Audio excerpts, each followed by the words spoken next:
Film आज release हुई है रईस और हमारे साथ हैं खुद शाहरुख खान और नवाजुद्दीन सिद्दीकी। शाहरुख, फिल्म की तो बात करेंगे, लेकिन जो फिल्म से पहले हो गया ऐसा तो नहीं चाह रहे होंगे आप, जो हादसा हो गया या ट्रेन यात्रा में। पहले तो thank you Kishore for having us on the show.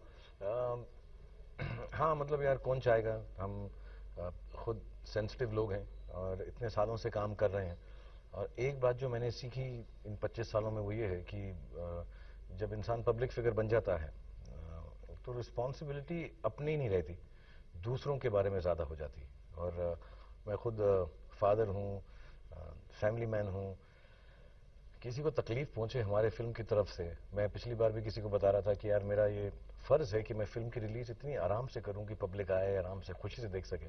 सो एकदम अनटूवर्ड था, अनएक्सपेक्टेड था, कोइंसिडेंटल था। लेकिन जो भी है मैं उसको कमतरी नहीं देखता हूँ। हमारे सारे यूनिट के अंदर actually most of the unit जो था यहाँ पे सब थे, तो सब लोग जो हैं वापस मुंबई चले गए, काम है तो इसलिए हम दोनों यहाँ पर रह गए। हमने कहा चलो हम काम खत्म करके जाएंगे, कमिटमेंट्स हैं। बट थोड़ा सा जो खुशी का माहौल था जब हम शुरुआत की थी तो वो बहुत कम हो गया। और अभी भी जेन्युइनली दिल से और तहे दिल से सबकी तरफ से हमें बहुत दुख है। और जिस फैमिली के साथ ये हादसा हुआ है उनके लिए हम बहुत प्रे कर रहे हैं और उम्मीद करते हैं कि सब कुछ जो है वो ठीक तो कभी नहीं होगा, लेकिन जस्ट कैसे बोलते हैं, उनकी आत्मा को शांति मिले। और जब बन पड़ेगा उनसे मिलेंगे और बातचीत भी करेंगे। ट्रेन में फिर सफर नहीं करेंगे? नहीं ऐसा नहीं है, ऐसे तो या ऐसे अनाउंस किया हुआ नहीं करेंगे? मैंने किया नहीं, मैं कह रहा हूँ या ऐसे अनाउंस किया हुआ सफर नहीं करेंगे आगे?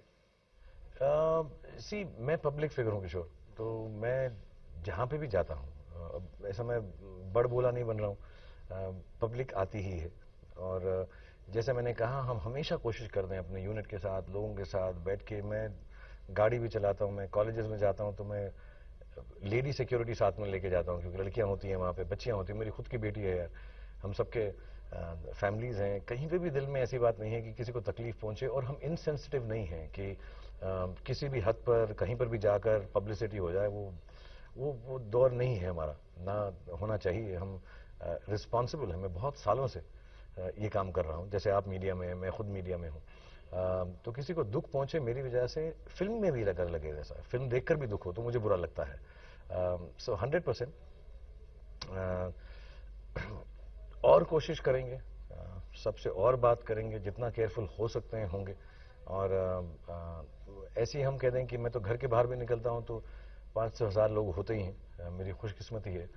उनका भी ध्यान रखना पड़ता है, सबका। हम पानी पिलाते हैं उनको, ध्यान रखते हैं, ख्याल रखते हैं। तो और भी ख्याल रखेंगे और भी लोगों से बातचीत करेंगे, मेक श्योर करेंगे कि कभी भी ऐसी पब्लिक अपीयरेंस करें, चाहे मॉल में हो कहीं और हो, तो ऐसा हादसा ना हो, किसी को तकलीफ ना पहुंचे।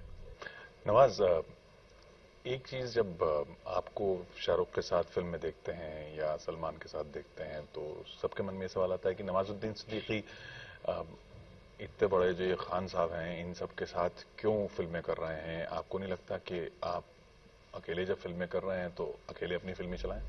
मैं इसका जवाब दूं? आपको जब सलमान के साथ इंटरव्यू का चांस मिले, आमिर के साथ चांस मिले, मेरे साथ मिला है, तो पूछ लें कि ये खान जो है सब नवाज भाई के साथ काम क्यों करना चाहते हैं। हाँ, वो तो मैं अभी करने वाला हूँ। तो हम सब इसलिए करना चाहते हैं, एटलीस्ट मैं अपनी तरफ से जरूर बोलूंगा, दूसरों से जब आपको मौका मिले पूछें। मैं इसलिए करना चाहता हूं कि मेरा काम और भी निखर के आएगा जब इतने अच्छे कलाकार मेरे साथ काम करेंगे। तो जेन्युइनली ऐसे कलाकार से ये पूछें कि वो क्यों करना चाहते हैं, जरूरी नहीं है। जब शुरुआत हुई थी नवाज भाई की, थोड़े दिन पहले, कुछ 5-7 साल पहले नाम सुनना शुरू हो गए, यार बड़ी अच्छी एक्टिंग करते हैं।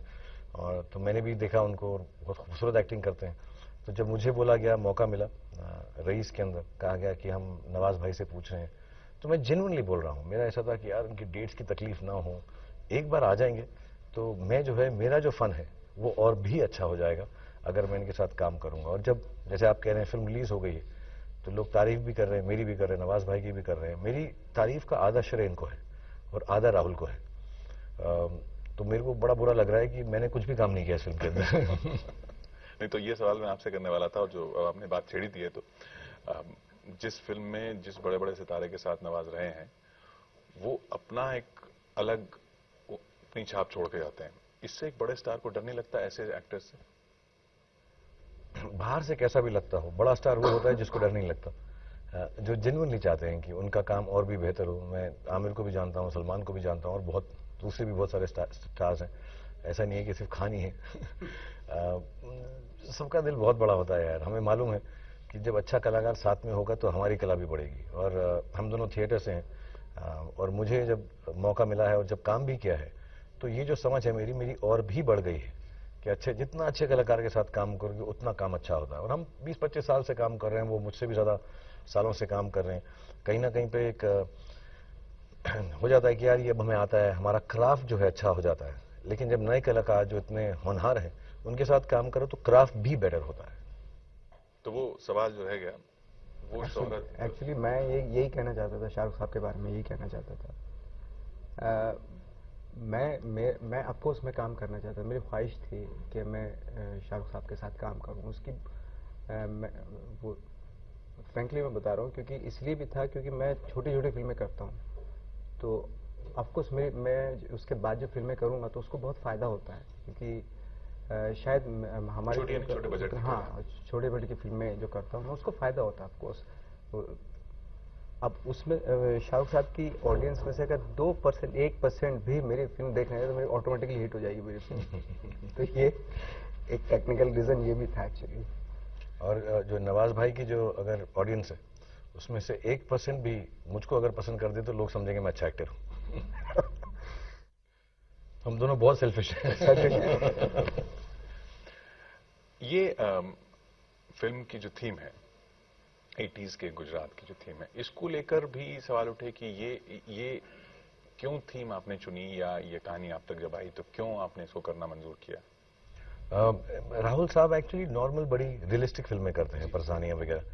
तो मैं खुद जब मुझे फरहान और रितेश जिनके पास वो गए थे, दोस्त थे हमारे, तो उन्होंने कहा कि यार इन्होंने बड़ी अच्छी कहानी लिखी है, थोड़ा सुन लो। तो जो कहानी की राइटिंग है, जिस तरह से जो राइटर्स ने आई थिंक रिसर्च करके उन सालों के बारे में जब बूटलेगिंग होती थी पूरे देश भर में, सिर्फ गुजरात में ही नहीं, उन्होंने कुछ एक कहानी वीव करी थी। I think they were doing some research and they found some story in it कि यार ये करते हैं ऐसा करके। मेरी वो दुनिया नहीं है, मुझे इतना इल्म नहीं है उसके बारे में, मैं थोड़ा अर्बन हीरो हूँ।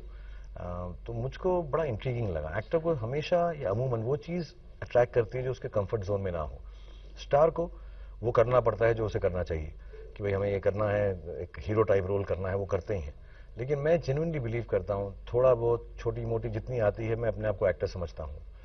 मेरी गलत फहमी हो शायद, लेकिन मैं एक्टर समझता हूँ। तो मुझे लगता है कभी भी कहीं मौका ऐसा मिले तो मैं उस पर जंप कर जाता हूँ। तो मुझे लगा कि वर्ल्ड डिफरेंट है, उसकी भाषा अलग है, उसकी थॉट अलग है, और राहुल जो है उस फिल्म को चाह रहे थे कि हम थोड़ा वाइड स्पेक्ट्रम दें, एकदम कमर्शलाइज नहीं करें, एक अगर उसका मिश्रण हो जाए। और जब से मैंने टेलीविजन में काम किया है, मेरा ये बिलीफ है कि अच्छे सब्सटेंस वाली फिल्म को अगर हम पॉपुलर जगह पर लाएं तो नवाज भाई जैसे ग्रेट एक्टर को कभी ये कहने की जरूरत ना हो कि मेरी फिल्म जो है छोटी है, उनकी फिल्म भी उतनी ही बड़ी हो, क्योंकि कहीं वो मिश्रण हो जाएगा ना। जैसा ये कह रहे हैं, अगर हमारे अभी क्या है, ये इंशाल्लाह अगली बार उल्टा हो जाएगा कि नवाज भाई बोल रहे हैं कि मेरे साथ काम करेंगे तो ऑडियंस आएगी, बट उस फिल्म के पास भी ऑडियंस आनी चाहिए। थोड़ा सा मिश्रण अगर कर लें सब, तो आई थिंक ये पैरेलल पॉपुलर सिनेमा मिल जाए तो और भी बेहतर हो सिनेमा और आर्ट के लिए। ये आज के दौर में क्या आप जैसे एक्टर को थीम फिल्म की लेते हुए ये एहतियात बरतने की जरूरत पड़ रही है कि कहीं इस पे कंट्रोवर्सी ना हो जाए? नहीं, बिल्कुल नहीं किशोर साहब। एक्चुअली जो भी फिल्म करूंगा उसमें कंट्रोवर्सी होगी। ऐसे क्यों? तो बस है अब वो। अब जमाना दीवाना हो चुका है, तो कोई फर्क नहीं पड़ता।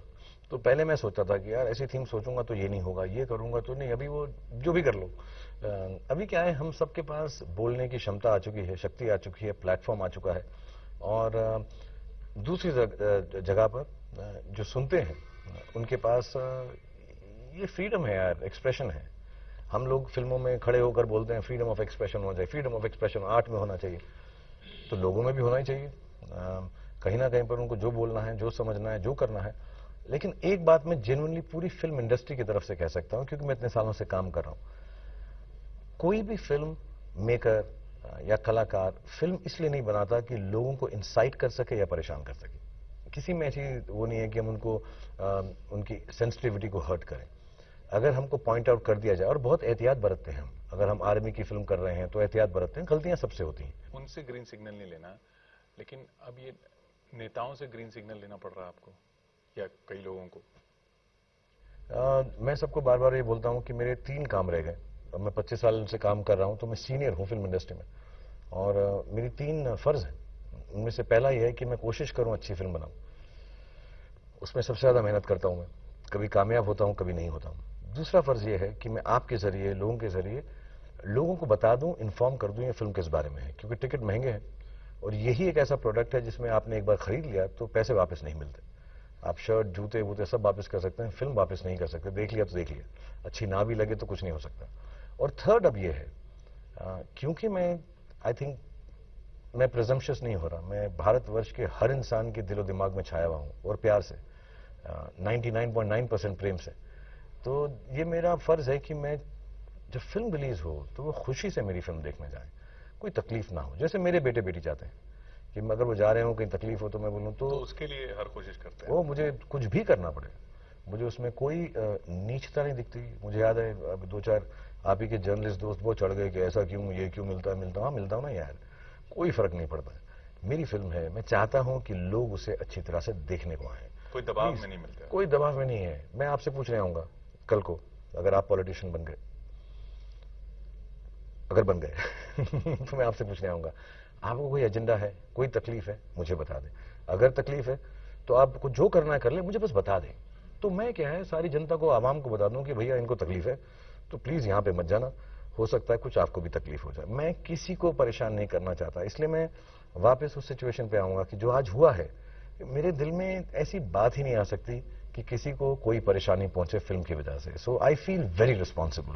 नहीं, लेकिन जो आवाज अगर कुछ ऐसे सेक्शन से आए, जैसे आपने कहा कि उनको कुछ तकलीफ पहुंची हो, वो एक आपकी जिम्मेदारी है, आप कोशिश करते हो जिम्मेदारी को निभाना। लेकिन अगर आवाज जो पार्टी गवर्नमेंट में है उसके नेता ट्वीट करें, बोले एक काबिल है, एक रईस है, और ये उस लेवल पर चला जाए, तो उसको आप कैसे हैंडल करेंगे, या उसको क्या जवाब देंगे? मुझे सुनाई नहीं देता हूं, मैं तो एक्टर हूं। क्या, कौन मेरी बात कर रहे हो? मुझे नहीं सुनाई देता यार। और मेरे को लगता है सोशल मीडिया पे लोग मतलब हक से कुछ भी, कहां पर भी, किधर की किधर भी कुछ भी जोड़ के कहीं पे भी कुछ भी कर सकते हैं। नहीं, पर सत्ताधारी पार्टी के नेता हैं। अब जो मुझे तो मालूम ही नहीं, मैंने एक्चुअली इसके बारे में पढ़ा नहीं है, सिर्फ सुना है टीवी के ऊपर। जो भी हो, आई थिंक पहला फर्ज एक्सप्रेशन का है।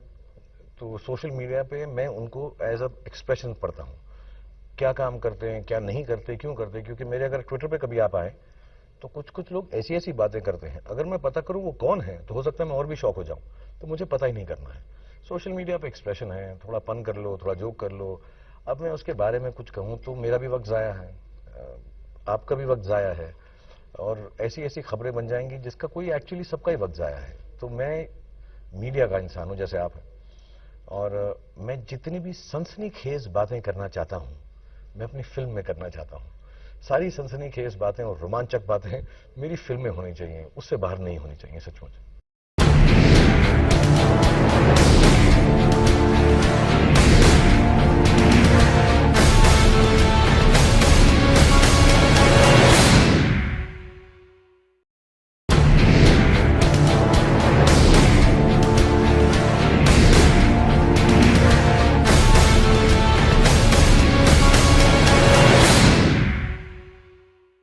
हाँ साहब, फिल्म पे आए तो जैसे शाहरुख ने कहा कि आप एक ऐसे एक्टर हैं जिनसे इनका फन निकलता है, तो ये जब स्क्रिप्ट आप सुनते हैं तो उसमें क्या देखते हैं कि शाहरुख खान का रोल क्या है? नहीं, मैं सच बताऊं, मैं इस फिल्म को करने के पीछे, जैसे मैंने बताया, तो शाहरुख साहब बहुत बड़ी बात थे। मैं ये फिल्म इनके साथ में काम करना चाहता था एक्चुअली। और चाहे कुछ भी रोल होता? कुछ भी रोल होता, ऑफ कोर्स मुझे काम करना था इनके साथ। क्योंकि मैं फिर वही अगेन लालची वाली बात कह रहा हूँ मैं आपसे कि मैं जब बाहर जाता हूँ तो लाइक जैसे एक बार बहुत साल पहले, 7-8 साल पहले की बात है, मैं न्यूयॉर्क में कहीं मैनहट्टन पे कहीं ब्रॉडवे शो देखने के लिए गया था। वहाँ से बहुत सारे लोग जो इंडियन नहीं थे, वहीं के रहने वाले लोग थे। तो वो मेरे पास आए, बोले Shahrukh Khan, where are you from? तो मैं इंडिया। शाहरुख खान, शाहरुख खान। तो वो ऐसे ऐसे करते और इनका स्टेप करते करते वो निकल गया ऐसे। तो इवन जर्मनी में भी जब मैं जाता हूँ, जर्मनी फिल्म फेस्टिवल में जाता हूँ, मैं जब भी जाता हूँ बाहर कहीं, तो बहुत सारे लोग इस तरह से मिलते हैं। तो तब से कहीं ना कहीं लालच था कि यार, और जैसे अभी बात कर रहे थे जो सोशल मीडिया पे जैसे कुछ, मैं ये बोलना चाहता हूँ कि हमारी कंट्री में आई थिंक हमारे सिनेमा को बाहर बहुत बड़ी पहचान दिलाई है शाहरुख साहब ने। तो वो हमें बहुत ही बड़ा कंट्रीब्यूशन है, वो हमें कभी भूलना नहीं चाहिए एक्चुअली। तो मेरा एक रीजन ये था देश भूल रहा है। नहीं, मतलब जो लोग बहुत ही इस तरीके से, जो भी मतलब आजकल तो कोई भी लिखता है, कोई भी लिख देता है ना, कुछ भी लिख देता है। हमारे बारे में लिखा जाता है, कोई थोड़ा सा केस हो गया था मेरे साथ तो उसमें भी बहुत कुछ लिख देता है। बट मैं ये कह रहा हूँ कि जो आजकल जो लिखने की जो आदत पड़ी है, ऑफकोर्स फ्रीडम ऑफ स्पीच है, लिखना चाहिए सबको। बट जैसे क्रिटिसाइज भी करते हैं फिल्मों को, अरे फिल्म को मैं देता हूँ 2 स्टार, आप कौन है भाई? आपसे कोई पूछ भी नहीं रहा और आप दे रहे हैं। तो पहले अपने आप को देख लो कि भाई आप जिसको क्रिटिसाइज कर रहे हो या जिस चीज़ को क्रिटिसाइज कर रहे हो, आप उसके लायक हैं या नहीं है। मेरा बहुत ही स्ट्रांगली मैं मानता हूँ इस चीज़ को। आप देखते नहीं कि कितने स्टार्स मिल रहे हैं? समय से शाहरुख खान वाली बात कर रहा था, जब खुद इतने बड़े स्टार हो तो दूसरे स्टार से फर्क नहीं पड़ता। ये सवाल भी आपसे बार बार पूछा जा रहा है कि साहब काबिल के साथ आ रही है और फिर 2 फिल्में एक साथ आएंगी। ये जाहिर सी बात है, आप भी नहीं चाह रहे होंगे या कोई भी नहीं चाहेगा, लेकिन उसमें ऐसी सिचुएशन में आप क्या चाहेंगे? दोनों फिल्में चलें वो तो सब बोल देते हैं, लेकिन फिर भी कि क्या काबिल को जिस तरह से पसंद किया जाए उतना पसंद किया जाए, किस तरह से पसंद किया जाए, या लोगों का रिस्पांस आप देखेंगे, क्रिटिक्स का रिस्पांस आप देखते नहीं हैं, तो क्या बिजनेस देखेंगे, किस तरह से आप जज करेंगे?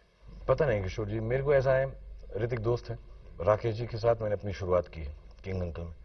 मेरी बहुत इज्जत है, वो इज्जत कभी कम नहीं होगी। और मैं ज्यादा बोलना नहीं चाहता, अभी तक मैं इसलिए नहीं बोला हूं, इसलिए नहीं कि मुझे बात की समझ नहीं है, लेकिन मेरी आंखें उनके सामने हमेशा इज्जत से झुकी रहेंगी। मैंने अपना करियर उनके साथ शुरू किया, राकेश जी के साथ। डुग्गू मेरे बच्चे जैसे हैं, मैं सच बोल रहा हूं।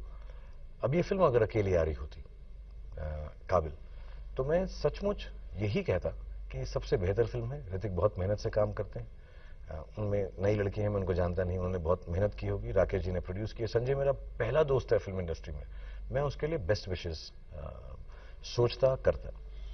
अब मेरे साथ आ रही है तो उसमें कोई चेंज नहीं।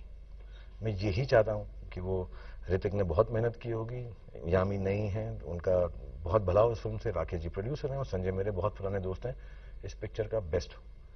तो मैं उनकी फिल्म के लिए यही कह सकता हूं। अब हमारी फिल्म भी आ रही है, उसकी वजह से मैं अपनी फिल्म के लिए कम नहीं कहूंगा, ना इससे ज्यादा कहूंगा। हमारी भी यही होप है।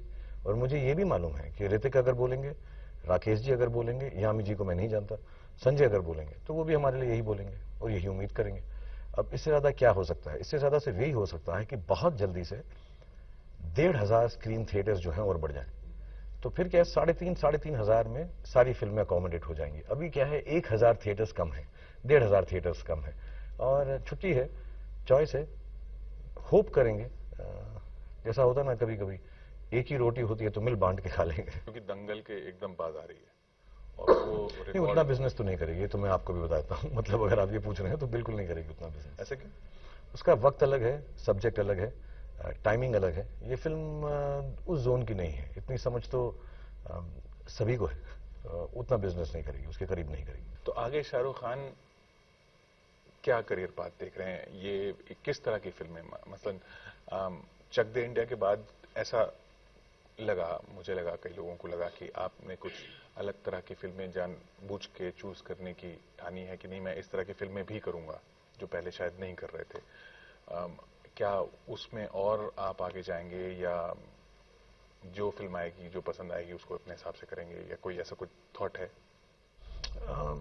मतलब जेन्युइनली आई थिंक जो दूसरों की सोच है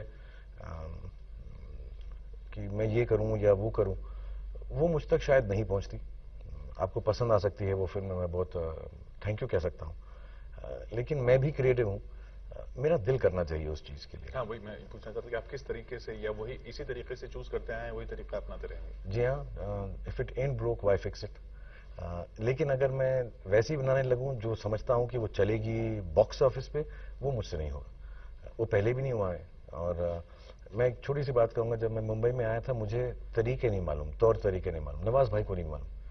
और अगर तौर तरीके ना मालूम हो वो एडवांटेज है, क्योंकि फिर आप तौर तरीके तोड़ सकते हैं और बहुत बार फेल भी होंगे, लेकिन जब सक्सेस होगा तो अलग किस्म का होगा, एक यूनिकनेस होगी उसमें। और मैं वही करना चाहता हूँ कि तौर तरीके ना समझूं, करता रहूं जो दिल में आए। इतने लोग प्यार करते हैं और मैं सबको ये कहता हूं कि जब लोग इतना प्यार करते हैं तो वो प्यार कंडीशनल नहीं होता है कि अगर आप ऐसी फिल्म करोगे तो हम प्यार करेंगे। लोग मुझसे इतना प्यार इसलिए करते हैं क्योंकि मैं कुछ भी कर सकता हूं, वो प्यार करेंगे। सो ये फ्रीडम है मुझको। The love of the audience is the freedom you have to try whatever you wish to. So I keep trying new different things, I fail sometimes, I succeed sometime, but I'll make sure that I'm happy and the audience is happy at the same time. Maybe not all the audience, little bits and pieces of audience, and then I'll make a film where everybody is happy too. जब है ना कि तौर तरीके नहीं मालूम थे और आपके लिए भी एक ये आउटसाइडर होना मुंबई में इस स्टेज पे आके एडवांटेज लगता है, लेकिन इसके डिसएडवांटेजेस क्या क्या होते हैं? इनको अब मैं आउटसाइडर नहीं कहूंगा, अब तो ये इनसाइडर ही हो गए। वो तो हर जगह पे किसी भी अगर हम फील्ड में जाते हैं तो शुरुआत में दिक्कतें होती हैं, बट अल्टीमेटली जो आपका काम होता है वही आपको फिर देर होती है, लेकिन जो आपका काम लगता है कि ये हम बाहर के हैं इस वजह से नहीं हो पा रहा। नहीं, आई थिंक बहुत सारे शाहरुख साहब है बाहर से हैं, लेकिन इनका काम था जिसकी वजह से वो आज शाहरुख खान है।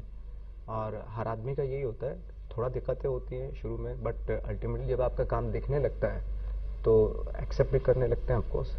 आपको लगता था उस वक्त कि जो पहले ये जैसे स्टार सन्स हैं या उस वक्त ये दौर था वो कुछ अलग हैं आपसे? नहीं, इतना मैंने कभी सोचा ही नहीं। नवाज भाई भी ये बोलेंगे, इतनी समझ ही नहीं होती, हम लोग बाहर से आए हुए हैं यार, हमें तो एक्टिंग वैक्टिंग आती है थोड़ी बहुत या समझते हैं आती, कुछ हो जाए हम तो बस वही करने आते हैं। और अब मालूम पड़ता है कि शायद वो उसमें एडवांटेज है। और जो लोग यहाँ पे इतने सालों से काम कर रहे हैं, अगर उनके फैमिली वाले जैसे अब मेरे फैमिली वाले हैं वो करना चाहें तो वो भी ठीक है। मतलब उसमें कोई परेशानी नहीं है कि अगर वो सीख के देख के उनमें से किसी का दिल करे तो उसमें भी कोई नेगेटिव नहीं है। बाहर से भी वाला एडवांटेज कैसे देंगे आप अपने बच्चों को? वो मैं शायद नहीं दे सकूंगा। The only thing I have told them is कि मुझसे मत सीखो, बाहर जाओ। तो मैंने उनको बाहर पढ़ने भेज दिया है कि इतने इफेक्ट यहाँ पर ना पड़े, क्योंकि अमूमन इस एज में फिल्म मैं जनरलाइज नहीं कर सकता, लेकिन हो सकता था वो मेरे साथ शूटिंग पे आना शुरू कर दें, असिस्टेंट डायरेक्टर बन जाएं और वो चीज़ें सीखें जो मैं स्क्रीन पे कर चुका हूं। तो मैंने उन दोनों को, एक को फिल्म मेकिंग का शौक था तो वो अमेरिका में पढ़ रहा है, मेरी बेटी को एक्टिंग का शौक है, वो लंदन में पढ़ रही है। और मैं चाहता हूं इस शैडो से दूर रहें, कुछ नया सीख कर आएँ, यहाँ पर आएँ, और अगर इस फील्ड में आए तो इसलिए नहीं कि मेरे बच्चे हैं नाम कमाएं, इसलिए कि कुछ नया क्या है उससे नाम कमाएं। और मुझे लगता है वर्ल्ड एक्सपीरियंस से यहाँ पर आकर सीखेंगे, मुझसे थोड़ा दूर रहेंगे तो बेहतर सीख पाएंगे, वरना वही करेंगे जो मैं करता हूँ। तो इसी पर मेरा आखिरी सवाल ये है कि क्या चाहेंगे आप कि जब वो यहाँ पर लौट कर आए तो इंडस्ट्री किस तरह की हो, माहौल किस तरह का हो? सब कुछ बदल जाए, टेक्नोलॉजी अच्छी हो जाए, बिजनेस बढ़ जाए, हम इंटरनेशनल, देश का माहौल बदल सब कुछ अच्छा हो जाए। अभी भी अच्छा है, हमारी मार्केट और बड़ी हो जाए इंटरनेशनल वाइज और डोमेस्टिक वाइज। अभी हम 125 करोड़ लोग हैं या 130 करोड़ लोग हैं, लेकिन फिल्में 11-15 करोड़ देखते हैं। मैं चाहूंगा 100 के 100 करोड़ लोग को देखें, बिजनेस बढ़ जाए, हमारी फिल्में जो हैं दुनिया भर में दिखने लग जाए, टेक्नोलॉजी बढ़ जाए। सिर्फ एक चीज सेम रहे कि मेरे बेटे को भी आकर शाहरुख खान से कम्पीट करना पड़े और उसे तकलीफ हो कि यार इसको कैसे हराया जाए, बाकी सब बदल जाए। तब आप रईस हो जाएंगे? वो तो बचपन से ही रईस हूँ। ये टाइटल तो मेरी मलकियत है, अभी यूज करने दे रहा हूँ राहुल और सबको। बहुत बहुत शुक्रिया हमसे बात करने के लिए। Thank you Kishore, thank you very much. बहुत शुक्रिया।